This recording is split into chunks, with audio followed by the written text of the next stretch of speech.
하나님이 나를 사랑하는 편으로 가장 인상 깊은 것은 질투하시는 하나님이라는 겁니다. 질투라는 것은 우리가 아는 대로 내가 사랑하는 대상이 다른 사람에게 한눈 팔게 될 때 생기는 것입니다. 내가 어떤 대상을 사랑하면 사랑할수록 질투도 더 강렬해집니다. 세속적인 용어이지만 놀랍게도 하나님은 우리를 향하여 세속적인 용어를 써가면서 질투하기까지 사랑하신답니다. 질투하시는 하나님이라고 하나님이 칭호 앞에 붙였다는 사실입니다. 질투하는 하나님, 히브리어로 엘칸나라고 말합니다. 14절에 여호와는 질투라 이름하는 질투의 하나님이라. 다른 신에게 절하면 하나님은 질투하신다는 거예요. 비슷한 말입니다. 신명기 4장 23절 24절에도 너희는 스스로 삼가 너희 하나님 여호와께서 너희와 세실 언약을 잊지 말고 내 하나님 여호와께서 금하신 어떤 형상의 우상도 조각하지 말라. 내 하나님 여호와는 소멸하는 불이시요 질투하시는 하나님이시니라. 우상을 만들어 섬기면 하나님은 소멸하는 불처럼 강하게 질투하겠다고 말씀하고 있습니다. 질투라는 말이 세상적인 말이지만 이것보다 더 강렬한 사랑이 없습니다. 크고 강하신 하나님이 하다 거 없는 내가 한눈 팔고 있을 때 하나님은 그냥 있지 않으시고 질투하기까지 하시면서 그것을 못하도록 막으시겠다는 겁니다. 최고의 사랑 표현 아니겠습니까? 질투하는 하나님은 우리를 향하여 어떤 사랑을 표현하고 있는지 함께 생각하면서 은혜 받기를 원합니다. 첫 번째로 하나님이 우리를 최고로 사랑한다는 표현입니다. 하나님이 우리를 너무너무 사랑해서 질투하기까지 한다는 겁니다. 범죄한 죄인들을 하나님은 사랑하셨습니다. 우리 죄인들이 지옥에 가는 것을 그냥 두고 볼 수가 없어서 독생자 예수님 이 땅에 보내주시고 우리 죄인을 위하여 대신 죽어주기까지 사랑했습니다. 로마서 5장 8절 우리가 아직 죄인 되었을 때 그리스도께서 우리를 위하여 죽으심으로 하나님께서 우리에 대한 자기의 사랑을 확증하셨느니라. 우리가 죄인 되었을 때 이 죄인을 위해서 독생자 아들 예수님을 우리 대신 죽이셨습니다. 죄의 값은 사망이기 때문에. 그래서 하나님의 사랑을 확증했다고 말씀하고 있습니다. 이보다 더 큰 사랑이 어디 있겠습니까? 나 같은 죄인을 위해서 예수님이 이 땅에 오셨습니다. 성육신하셨습니다. 최후로 나 같은 죄인을 위해서 십자가에 못 박혀 돌아가셨습니다. 세상에 이런 사랑이 어디 있습니까? 존 오트버그 목사님은 이성을 넘어선 사랑이라는 책에 성육신의 진리를 이렇게 설명하고 있습니다. 덴마크의 기독교 철학자 소렌 키에르케코르 이야기를 인용하면서 이런 말합니다. 키에르케코르는 한 시골 처녀와 사랑에 빠진 덴마크 왕의 이야기를 통해서 영광의 하나님이 유한한 인간의 몸을 입고 이 땅에 오신 성육신 사건을 설명하고 있습니다. 아주 평범하고 가난한 농촌에 살던 한 소년을 보고 사랑에 빠져버린 왕이 있었습니다. 그녀는 왕가의 혈통도 아니고 정식 교육을 받은 일도 없고 허름한 누더기 옷을 걸치고 농촌의 오두막집에 살고 있습니다. 그런데 이유를 설명할 수 없이 그 소년을 보고 한눈에 반해버렸습니다. 사랑에 빠져버린 왕은 소녀에 대한 마음을 떨칠 수가 없습니다. 그래서 결국 왕의 자문관들과 이 일을 나누게 되었습니다. 이 이야기를 듣는 자문관들이 그렇다면 명령을 내려서 그녀를 왕비로 삼으라는 건의를 하게 됩니다. 왕은 자신이 막강한 힘으로 그렇게 하는 결코 어려운 일이 아니지만 강요된 순종으로 사랑을 얻고 싶지는 않다고 했습니다. 그것이 진정한 사랑인가를 확신할 수가 없어서 계속 고민을 합니다. 다른 참모가 건의합니다. 그냥 단숨에 결단하지 말고 먼저 그 소녀에게 지혜를 내려주시고 그 다음에 선물을 주고 공주들이 입는 옷과 보석으로 치장을 해준 뒤 교육을 시켜서 일정한 시간이 지난 다음 궁중으로 데려와 왕비를 삼으라고 했습니다. 그러나 왕은 만약 그렇게 하면 그녀가 계속해서 받은 어떤 선물 그리고 그 주의나 보석 때문에 왕을 사랑하는 것이지 정말 마음으로 왕을 사랑하는 것인지를 무엇으로 증명할 수 있겠는가 반문합니다. 고민하다가 왕은 잠시 왕의 지위를 포기하기로 결심합니다. 일정한 기간 동안에 왕의 자리에 내려와 평범한 서민으로 행동하며 그 소녀가 사는 곳으로 가기로 결심합니다. 그 소녀와 같은 옷을 입고 같은 음식을 먹으며 같은 환경에 살면서 그녀의 사랑을 얻어내겠다고 결단합니다. 키에르케고르는 이 비유를 통하여 성육신 하신 사건을 설명하고 있습니다. 만왕의 왕이신 예수님이 육신의 몸을 입고 이 땅에 오셨습니다. 우리와 똑같이 사셨습니다. 시박한 없이 사셨습니다. 함께 식사하고 함께 교제하고 함께 살면서 나 같은 죄인을 위해서 만왕의 왕이신 예수님이 이 땅에 오셔서 내 죄를 위해서 십자가에 돌아가셨다는 겁니다. 이거보다 더 큰 사랑이 어디 있겠습니까? 이 이야기와 함께 성육신의 진리를 설명하기 위해 또 다른 이야기합니다. 개미 이야기입니다. 어떤 곤충학자가 개미를 관찰하는데 개미 떼가 계속 기어가다가 벼랑으로 가게 됩니다. 절벽으로 자꾸 움직이면 결국 조금 있다가 개미 떼는 벼랑에 떨어져 몰사당할 수밖에 없게 됩니다. 안타까운 마음이 든 이 학자는 독백처럼 말했습니다. 내가 개미였다면 얼마나 좋을까? 내가 개미가 될 수 있다면 저 개미들에게 지금 그들 앞에 직면한 멸망의 위기를 경고하고 저들을 구원할 수 있을 텐데 했다는 겁니다. 이와 비슷한 사건이 우리에게 일어났습니다. 죄로 말미암아 하나님의 심판을 피할 수 없는 인류를 구원하기 위해 하나님의 아들인 예수님이 인간의 몸을 입고 이 땅에 오신 것입니다. 이것이 성육신이라는 겁니다. 하나님은 나 같은 죄인을 구원하기 위해 예수님을 보내주실 뿐만 아니라 내 대신 예수님을 죽기까지 하면서 우리를 사랑했습니다. 세상에 이것보다 더 큰 사랑이 어디 있습니까? 아들 독생자를 희생시키면서 우리를 사랑하시고 우리를 죄악 가운데서 구원해 주셨습니다. 영원한 천국으로 인도하셨습니다. 세상에 이것보다 더 큰 사랑이 어디 있겠습니까? 이런 엄청난 사랑을 베풀어 주셨는데 내가 한눈 판다면 하나님이 질투하지 않겠습니까? 하나님은 안타까워하지 않겠습니까? 우리는 엄청난 하나님의 사랑을 받고 있는 하나님의 자녀입니다. 이걸 깨달아야 됩니다. 세상의 가장 깨달음, 세상의 가장 귀한 체험이 뭡니까? 하나님이 나를 너무너무 사랑하셨다는 겁니다.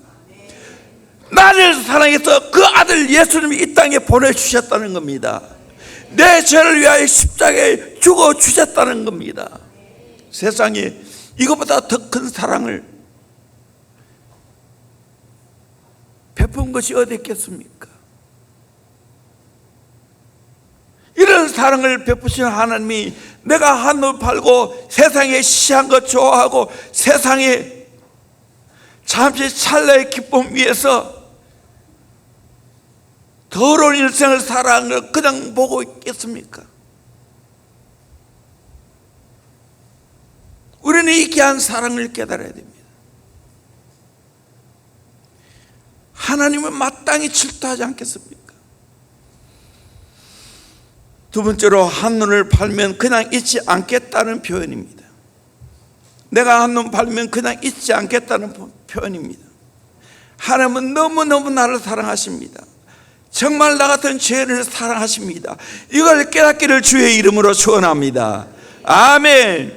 이거를 깨달으면 나는 그 사랑을 반응합니다. 질투할 정도로 하나님은 나를 사랑하십니다. 여러분, 사랑하지 않은 사람을 위하여 질투합니까?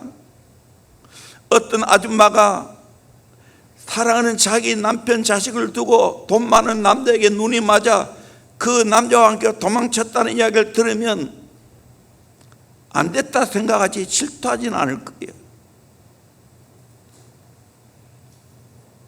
그런데 만약에 내 아내가 돈 많은 남자에게 유혹에 넘어가서 함께 도망을 갔다면 그때는 달라집니다. 질투가 대단할 겁니다. 사랑하는 아내가 그런 짓을 해도 질투가 없다면 바보이든지 사랑하지 않든지 둘 중에 하나입니다. 성경에도 결혼한 여인과 간음하는 자는 무지한 자라고 말합니다. 우리 잠언 6장 32절에서 35절까지 말씀을 같이 한번 읽어보도록 합시다. 시작. 여인과 간음하는 자는 무지한 자라. 이것을 행하는 자는 자기의 영혼을 망하게 하며 상함과 능욕을 받고 부끄러움을 씻을 수 없게 되나니, 남편이 투기로 분노하여 원수 갚는 날에 용서하지 아니하고 어떤 보상도 받지 아니하며 많은 선물을 줄지라도 듣지 아니하리라. 남편이 아내를 사랑하기 때문에 용서하지 않는다는 게, 보상도 받지 아니하고 선물을 줄지라도 듣지 않겠다고 했습니다. 자식을 향한 사랑도 마찬가지입니다. 남의 자식이 잘못된 길로 갔다는 이야기를 들으면 그냥 안 됐다, 딱하다, 그 정도로 끝나지만 내 사랑하는 자식이 잘못된 길로 가게 되어지면 어떻게 합니까? 그냥 둡니까? 아닙니다. 사랑하는 자식일수록 더 강력하게 질투합니다. 수단 방법을 가르치 않고 잘못된 길로 가지 않도록 막는 것이 부모의 사랑입니다. 우리 하나님도 이렇게 질투한다는 겁니다. 실제로 이스라엘 백성들이 하나님 버리고 우상을 만들어 섬겼습니다. 이로 인하여 하나님은 그 백성들을 질투하시고 북쪽 이스라엘은 아시리아 아수르에게 망했습니다. 망하게 만들었습니다. 남쪽 이스라엘은 바빌론에게 망하게 만들었습니다. 그로 인하여 포로 생활 이후에는 다른 죄를 지어도 우상을 만들어 섬기는 죄를 짓지 않고 있습니다. 하나님은 사랑하기에 그냥 버려두지 않았습니다. 끝까지 추적했습니다. 질투하기까지 하면서 결코 그 죄에서 떠나도록 만드는 것이 하나님의 사랑입니다. 그것이 역대기에 나오는 사랑이고 그것이 선지서에 나오는 하나님의 사랑입니다. 이걸 깨달아야 됩니다. 하나님은 끝까지 질투하시면서 나를 그냥 내버려 두는 것이 아니고 추적하십니다. 요나가 하나님의 눈을 피해서 니느웨로 가지 않고 다시스로 갔습니다. 그냥 누웠습니까? 아닙니다. 하나님의 추적이 시작되었습니다. 요나가 더 숨기에서 뱀비천까지 내려갔습니다.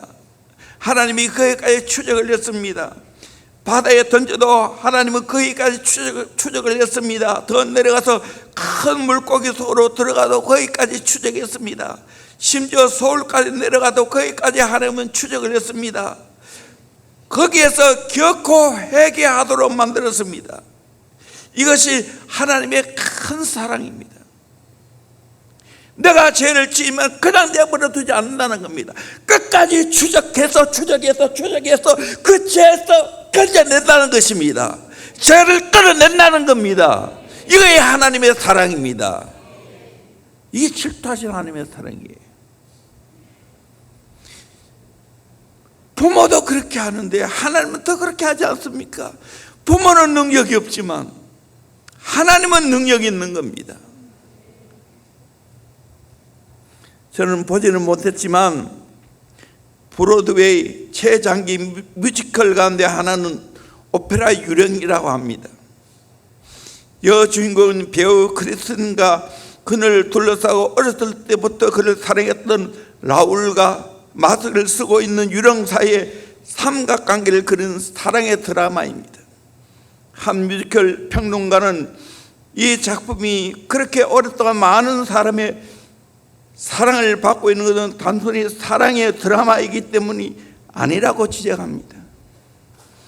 이 뮤지컬을 보는 사람은 바로 이 유령의 모습 속에 자기 안의 유령, 내 안에 존재하는 모습을 발견하기 때문이라고 합니다. 뮤지컬의 절정은 유령의 마스크가 벗겨지고 마스크 안에는 휴황한 그의 몰골이 드러나는 순간, 놀랍게도 크리스틴은 휴황한 이 남자의 얼굴을 보도 도망을 치지 않습니다.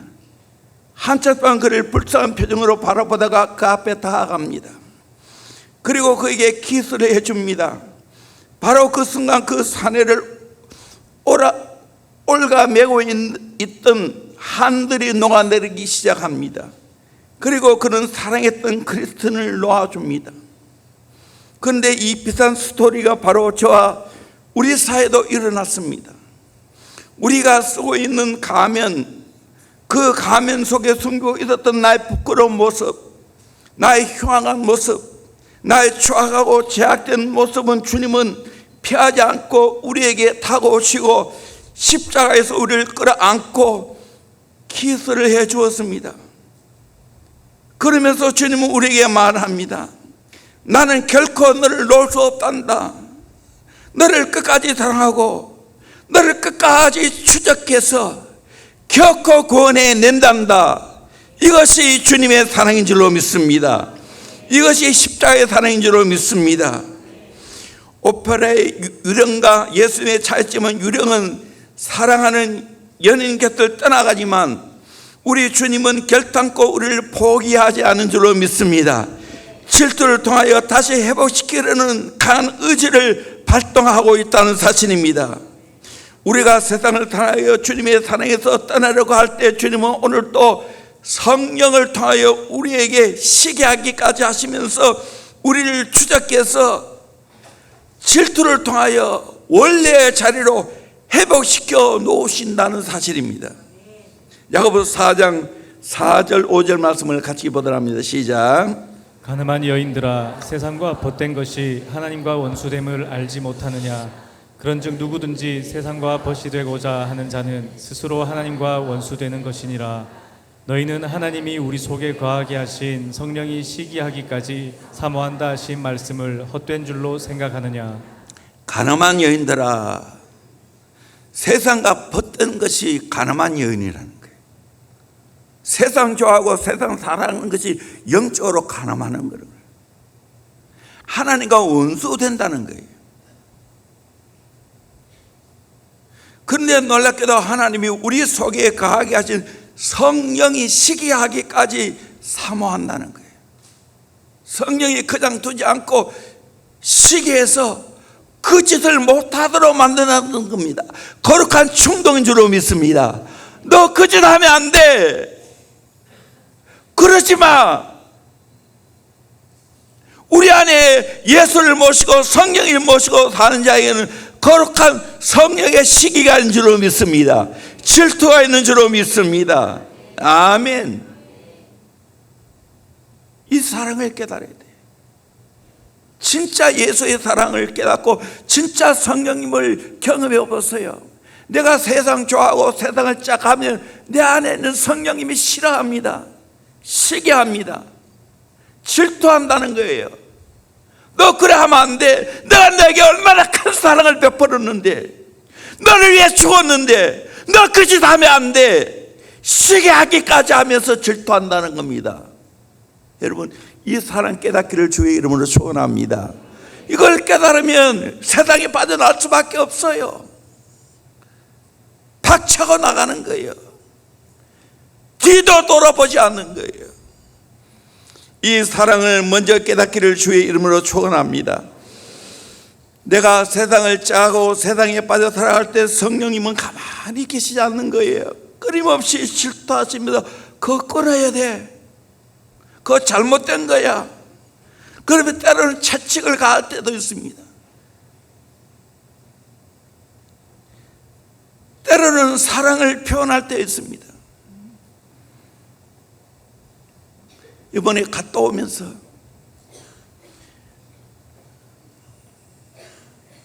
싱가포르에서 비행기를 탔는데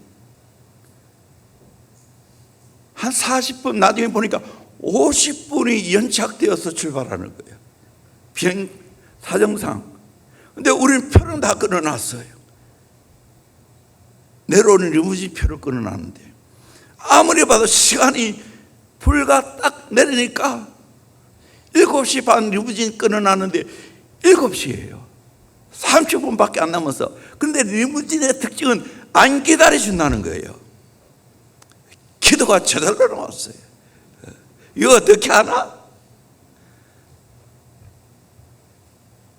그래서 막 거의 뜨다시피 해서 수화물을 찾았어요. 근데 감사한 건 제 가방이 제일 먼저 나왔어요. 그래서 그 가방을 밀고 리무진 탄 데까지 막 뛰었어요. 막 뛰었어요. 근데 보니까 27분이야. 그래서 운전하신 분에게 뒤에 따라올 테니까 좀 기다려 주십시오. 그래서 결국에는 40분에 다 내려가지고 리무진을 탔어요.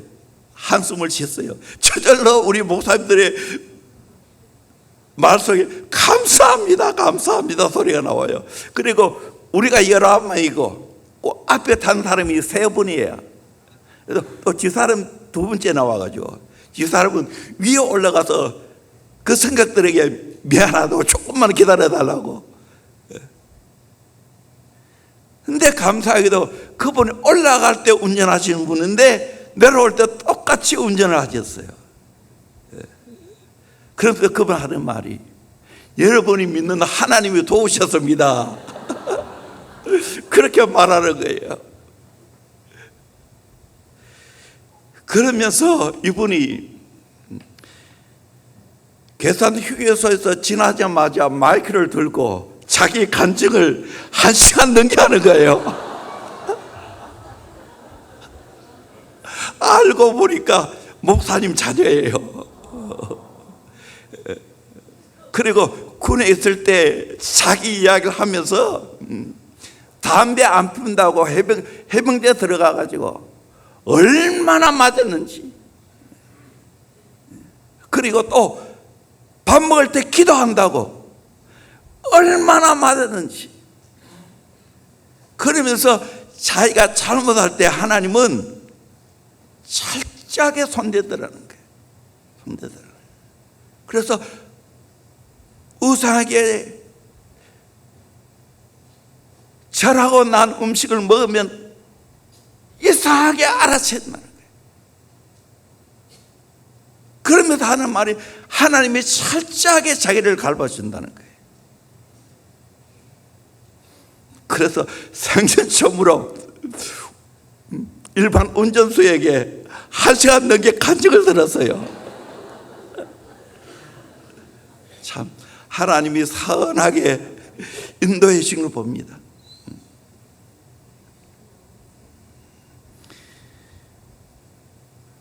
하나님이 나를 질투하기까지 사랑한다는 거예요. 하나님과 나 사이에 틈이 생기면 그 틈바구니를 타고 사탄이 들어옵니다.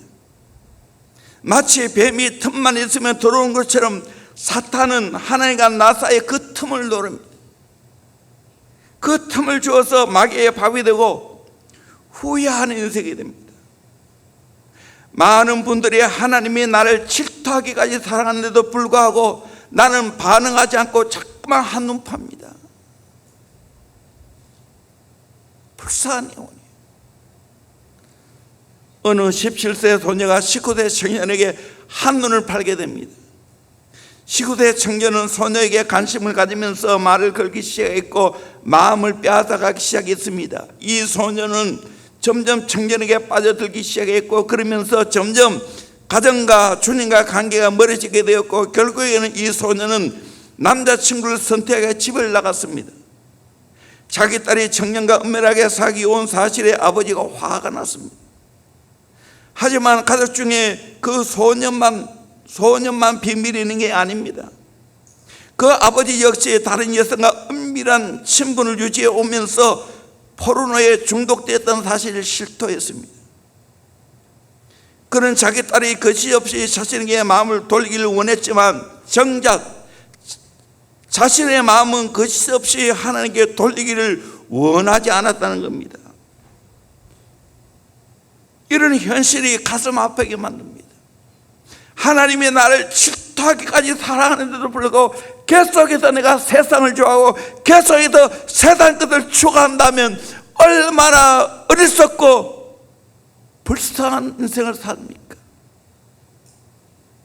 하나님은 다 알고 있어요. 부모는 속을 수가 있어요. 때로는 교육 선교사를 속일 수 있어요. 그러나 하나님의 눈은 속일 수가 없어요.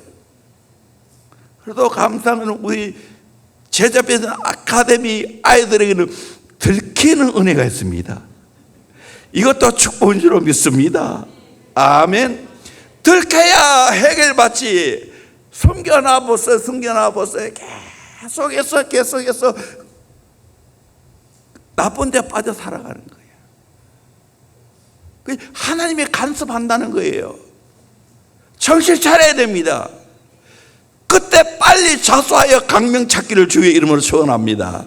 자발적으로 회개할 수 있기를 주의 이름으로 축원합니다. 아멘. 죄가 드러난다는 것이 바로 은혜가 있는 교회의 증거예요. 내가 은혜의 공동체 아래 있다는 거예요. 오늘날 간섭하지 않습니다.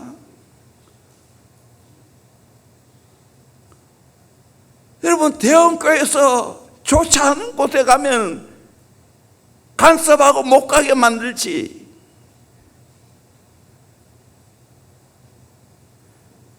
내버려둬요. 그거 좋아요? 왜 이래 교회는 간섭이 많나? 여러분, 하나님 대신 간섭해 주는 거예요. 만약에 하나님의 손대면 그는 무섭다는 걸 여러분이 알아야 됩니다. 아멘. 그래서 일찍이 들키는 게 축복이에요. 좋은 믿음의 가정은 빨리 그 모든 것을 알아차리고 들키는 거예요. 그게 축복이에요. 하나님은 어떤 분인지 우리 시편 139편 1절 이하의 말씀을 쭉 같이 읽도록 하겠습니다. 시작. 여호와여, 주께서 나를 살펴보셨으므로 나를 아시나이다. 주께서 내가 앉고 일어섬을 아시고 멀리서도 나의 생각을 밝히 아시오며 나의 모든 길과 내가 눕는 것을 살펴보셨으므로 나의 모든 행위를 익히 아시오니 여호와여, 내 혀의 말을 알지 못하시는 것이 하나도 없으시니이다. 주께서 나의 앞뒤를 둘러싸시고 내게 안수하셨나이다. 이 지식이 내게 너무 기이하니 높아서 내가 능히 미치지 못하나이다. 내가 주의 영을 떠나 어디로 가며 주의 앞에서 어디로 피하리이까? 내가 하늘에 올라갈지라도 거기 계시며 스올에 내 자리를 펼지라도 거기 계시니이다. 내가 새벽 날개를 치며 바다 끝에 가서 거주할지라도 거기서도 주의 손이 나를 인도하시며 주의 오른손이 나를 붙드시리이다. 아멘. 여러분, 하나님의 손에 피할 자는 아무도 없는 줄로 믿습니다. 아멘. 여러분, 하나님 다 보고 있다는 거예요. 속이지 말라는 거예요. 정직하게 하나님 대면하고 정말 자발적으로 회개하고 자수하여 강명 찾아야 되는 거예요. 그럴 때 우리를 행복하게 만들어주는 거예요. 회개할 때 참된 행복이 있는 거예요. 바른 길로 갈 때 참된 행복이 있는 거예요. 하나님이 이처럼 나를 사랑한다를 깨닫고 거기에 내가 반응할 때 참된 행복이 있는 거예요. 저는 이 사랑을 생각하면서 목회합니다. 주님이 저를 이렇게 사랑한다는 것을 너무너무 확신하고 있습니다. 저는 조그만 잘못이 있을 때마다 하나님이 저를 간섭하시고 갈봐주시는 은혜가 있습니다. 뿐만 아니라 오늘 이 설교하는 이유도 사랑하는 우리 성도들 모두가 다 하나같이 질투하기까지 사랑하시는 이 하나님을 바로 경험하기를 주의 이름으로 축원합니다.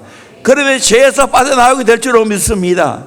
세상의 모든 쾌락에서 빠져나오게 될 줄로 믿습니다. 아멘. 몰래 숨어서 PC방 가고 게임하고 그래 하지 않는 거예요.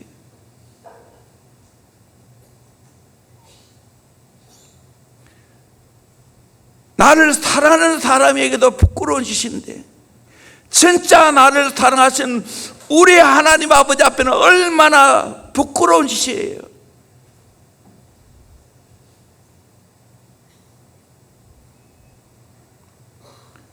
혹시 사랑하는 성도들 가운데 요나처럼 하나님의 얼굴을 피하여 도망가고 있지는 않습니까? 도망가봐야 갈 데 없어요. 하나님이 하늘 꼭대기에 가도 바다 밑에 가도 하나님이 다 알고 있다는 거예요. 거기까지 미친다는 거예요. 어디 숨어서 있겠어요? 속일 수 없어요. 코람대오예요. 우리는 늘 하나님 앞에 살아가는 거예요. 끝까지 추적하시며 질투하시는 하나님의 사랑을 피할 자는 아무도 없다는 걸 깨닫고 빨리 돌이키고 재빨리 하나님의 사랑에 반응하는 저와 여러분 되기를 주의 이름으로 축원합니다. 세 번째로 나의 행복을 위한 사랑의 표현입니다. 하나님이 나를 질투하기까지 사랑하시는 것은 하나님 자신을 위해서가 아니라 우리의 진정한 행복을 위해서 그런 겁니다. 이게 하나님의 사랑이에요. 그러기에 우리는 하나님과 바른 관계를 설정해야 되는 거예요. 관계 유지를 잘해야 되는 거예요. 영어로 말하면 매니지먼트를 잘해야 되는 거예요. 모든 사랑의 관계는 관리를 잘해야 됩니다. 사랑하는 부부 관계에도 어떤 것이 끼어들지 않도록 잘 관리해야 됩니다. 부모 자녀의 관계도 마찬가지입니다. 관계를 잘해야 됩니다. 하나님과 관계도 마찬가지입니다. 항상 최고의 사랑의 관계가 이루어지기를 주의 이름으로 축원합니다. 하나님이 나를 이만큼 사랑하는데 나도 하나님을 이만큼 사랑한다고 고백할 수 있기를 주의 이름으로 축원합니다. 그러면 저절로 행복이 와요. 아멘. 세상에 행복이 없어요. 그거 아무리 추구해도 그건 찰나의 기쁨이에요. 무슨 기쁨이 있어 그게? 무슨 상상적인 것이 있어요? 무슨 창조적인 것이 나오나요? 근데 하나님 사랑해 보세요. 진짜 행복합니다. 부부와 막힘없는 사랑을 해보세요. 행복하죠. 오늘이 저와 집사람 40주년 결혼 기념일입니다. 오래 살았어요 벌써. 야, 감사합니다.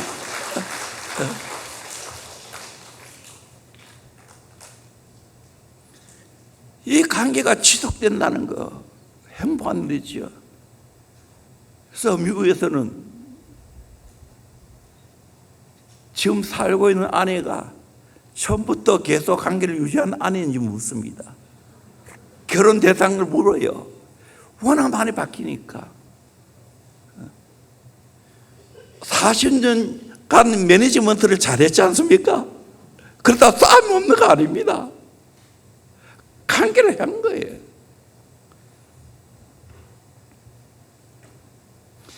모든 불행은 하나님과 관계를 잘못 맺는 데 주어지는 겁니다. 나와 내 자녀들이 정말 복받고 행복하게 살기 원합니까? 하나님과 관계를 잘 맺도록 해줘야 될 줄로 믿습니다. 애야, 하나님은 나와 너를 질투하기까지 사랑한단다. 그러므로 너도 하나님을 그렇게 사랑해라. 그러면 너는 진짜 행복하게 살 수 있단다. 그걸 가르쳐 줄 수 있기를 주의 이름으로 축원합니다. 아멘. 이 하나님의 진한 사랑을 깨닫고 경험하면 세상 사랑하라 해도 하지 않습니다. 예를 들어 저보고 게임 하라면 하겠어요, 안 하겠어요?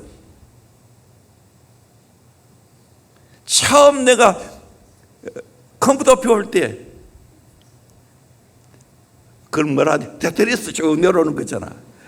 그거 딱 한번 해봐서 좀 재미있더라고요.